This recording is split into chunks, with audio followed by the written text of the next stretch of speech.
તો સુરેન્દ્રનગર જિલ્લામાં 765 કેવી વીજ લાઇનના મુદ્દે ખેડૂતોએ સરકાર અને કંપની સામે આરપારની લડત શરૂ કરી, જેના ભાગરૂપે 10થી વધુ ગામોના ખેડૂતો આજથી કોંડ ગામે છાવણી બનાવી ઉપવાસ પર ઉતર્યા છે। ખેડૂતોની મુખ્ય માંગણી યોગ્ય વળતર ચૂકવવા, તેમના પર થતા અત્યાચાર રોકવા અને માત્ર નિર્ધારિત કોરિડોરમાં જ કામગીરી કરવાની છે। મોટી સંખ્યામાં એકઠું થયેલું ખેડૂત સંગઠન હવે પોતાની માંગણીઓ સંતોષાય નહીં ત્યાં સુધી પીછેહટ ન કરવાના મૂડમાં જણાઈ રહ્યું છે।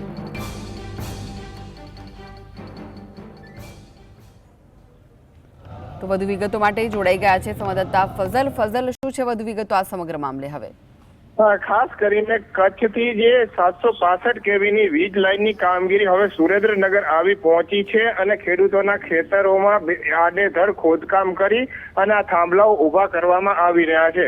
પરંતુ જે ખેડૂતોના ખેતરોમાં થાંભલા નાખવાની પાવર ગ્રીડ કંપની દ્વારા કામગીરી કરવામાં આવી રહી છે તે ખેડૂતોને કોઈ પણ પ્રકારનું વળતર ચૂકવવામાં આવ્યું નથી અને કોઈ પણ પ્રકારની જે આર્થિક જે સહાય ચૂકવવાની હોય તે પણ ચૂકવવામાં આવી નથી અને ખેડૂતોની પરવાનગી વગર આ કંપની છે તે આડેધડ ખોદકામ કરી અને ખેડૂતોના ખેતરોમાં થાંભલા ઉભા કરી રહી છે।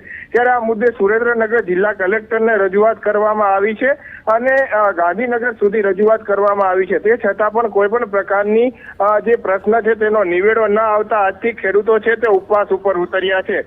કોંડ, કલ્યાણપુર અને આજુબાજુના 10થી વધુ ગામના ખેડૂતો છે તે કોંડ ખાતે એકત્રિત થયા છે અને જ્યાં સુધી કંપની દ્વારા વળતર નહીં ચૂકવવામાં મળતી સહાય છે તેની ચૂકવણી કરવામાં નહીં આવે ત્યાં સુધી ઉપવાસ આંદોલન ચીમકી પણ આપવામાં આવી છે।